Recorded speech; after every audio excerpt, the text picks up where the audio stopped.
What's up, guys? So today we're going to be showing you guys how to solder. This is the way I do it. Obviously there's different ways of doing it. So first you want to clean the pipe. So you use some emery cloth or use some Scotch Brite. You clean the pipe really good. Just make sure it looks shiny like this. Clean it with your hands.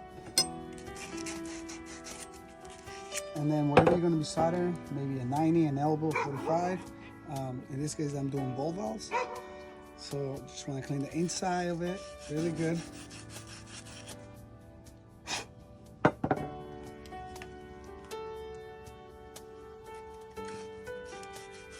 Alright, guys. Then we need some flux. Make sure your brush is clean.